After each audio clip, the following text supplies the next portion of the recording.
What is up? Welcome back to another video. We are up to episode 3 of Shredding Secrets, and I am currently going into about 3 weeks of my shred, and I am down around 1.5 kilos. So I thought I'd give you a little update on how everything is going, along with some top tips to help you achieve your goals this year. So before I get into the video, I wanted to remind you that Better Me Kickstart 5.0 is open. If you don't know what this is, head along to fitwithanjuli.com and check it out. There are over 10 prizes over the 90 days, and it's an incredible opportunity for you to win prizes just for slaying your goals. So do not miss out on this. Make sure you sign up at fitwithanjuli.com and we can get started working together today.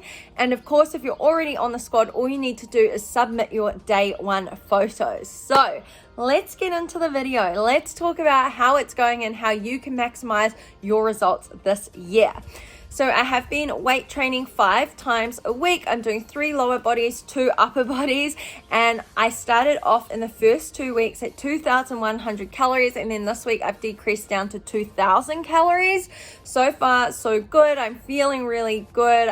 In terms of energy, sleep, I'm sticking to all my habits. I'm tracking them every day. My water, steps, sleep, gratitude, nutrition, pretty much everything. I track all my habits. I'm using the Better Me Kickstart 5.0 daily habit tracker, which I printed off and I tick off every single day.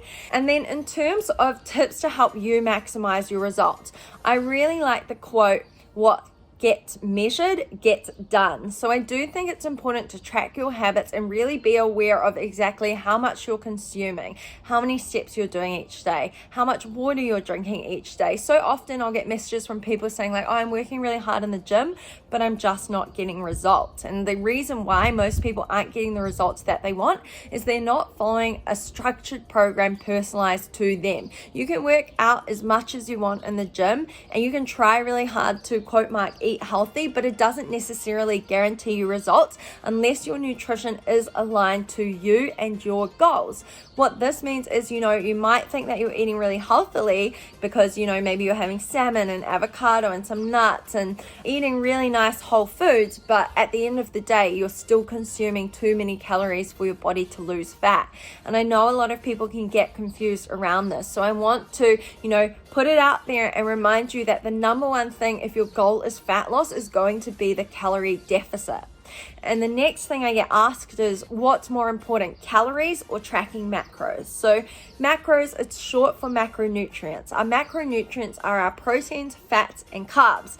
Now, when it comes to weight loss, the most important thing is going to be your calorie deficit. So how many calories you're consuming over the day and across the week. But we don't just want weight loss. We want fat loss. We want to be able to fuel our bodies through our workouts and our busy lives. We want to be able to eat a balance of foods that we enjoy. And we also want to maintain, if not build, as much muscle as possible throughout our fat loss phase. So if you're thinking of weight loss, and for example, you have to eat 1,500 calories a day for that, I'm just going to use some easy numbers, and you choose to eat 1,500 calories of peanut butter every single day. Yes, you will lose weight if that's your calorie deficit, but it doesn't mean you're going to feel your absolute best. It's not optimal for you to eat 1,500 calories of peanut butter every single day. So what would be a better approach? It would be, going for 1,500 calories, but from a balance of proteins, fats, and carbs.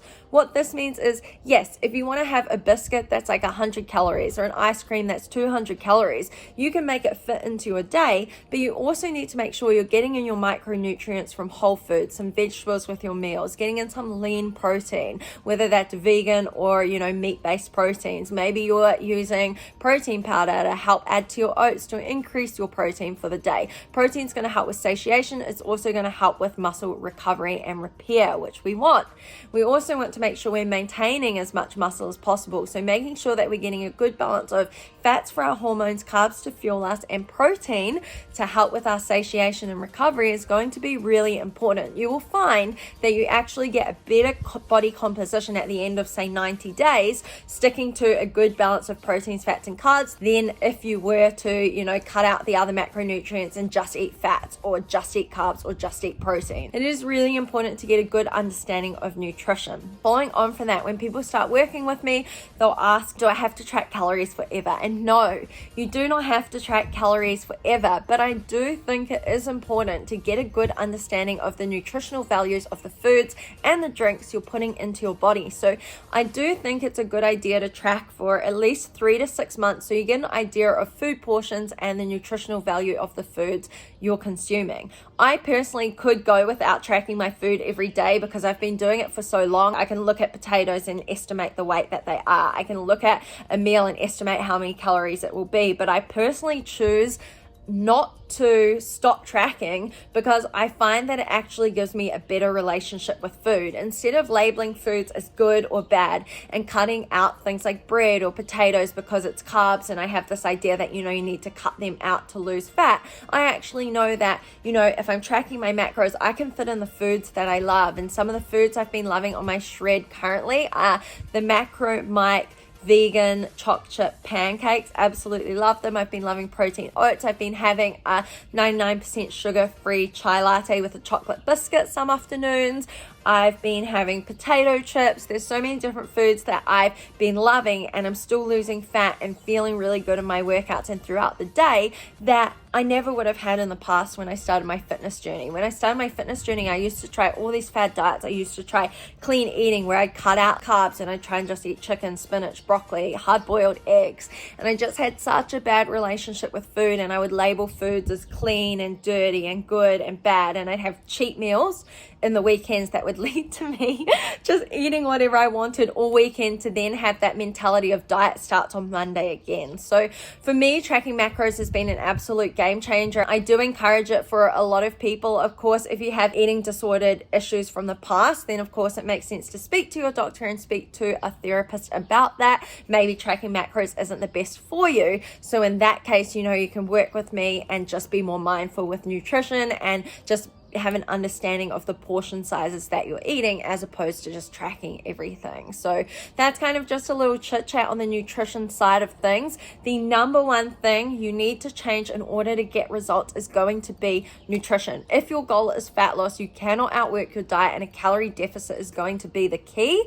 And that is the number one thing that I have changed for my Shredding for the Wedding series and for Better Me Kickstart. It's being way more consistent with my nutrition and going from 2,300 plus calories every day to, slowly lowering over the next 90 days. And that's working great for me. I'm feeling really good. So other key habits that you do need to be aware of are going to be 7 to 9 hours of sleep. Our bodies are not designed to work on, 4 or 5 hours of sleep because you're scrolling on TikTok or Instagram until crazy hours at night and then waking up early to go to the gym or to go to work. Making sure that you're drinking enough water. The minimum amount for women is 2.7 liters. And of course, if you're more active, it's going to be more than that. I pretty much drink 3.5 liters every single day. I take my water bottle with me everywhere. Steps, how much are you moving? You have to think of it this way.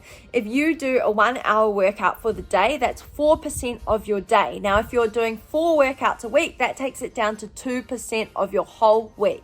What are you doing for the remaining 98% of the week? Chances are you are, sitting down in the car to commute to work or the train or the bus. Maybe you're sitting down at an office desk all day to work, then you're commuting home, then maybe you sit on the couch and you watch Netflix, you sit down to eat, and then you go to sleep where you're lying down. So you're not actually moving your body a lot. A significant amount of people in my DMs are telling me that, they only do 2,000 to 3,000 steps a day, and it's just not enough.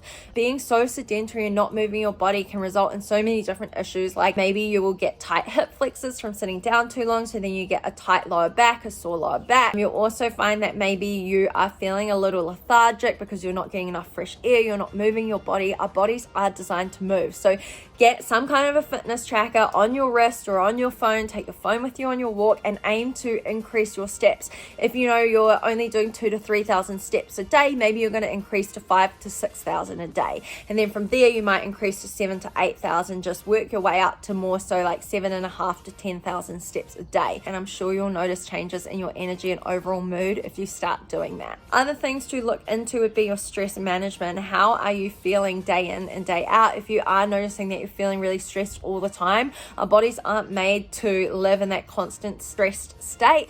So make sure that you are either journaling or speaking to a therapist or speaking to a loved one if you're really struggling with that as well. We have calorie deficit, we have our water intake, we have our steps, we have our sleep, we have stress management. All these things go hand in hand to maximize results. So if you're not getting the results that you want, make sure you are honest with yourself at what you're currently doing. And then if you're really struggling, you know where to find me. Head along to fitwithanjuli.com, sign up today, and we can get started working together, and you will be able to enter Better Me Kickstart 5.0 if you sign up in January and submit your day one photos. That was kind of all I wanted to talk about today. It was just a little update with how I'm going. I will be providing you with my day 1 to day 30, day 60, and day 90 photos over the Better Me Kickstart 5.0 series. And I'm working on a few other things as well. So stay tuned for that, and I will catch you in the next video.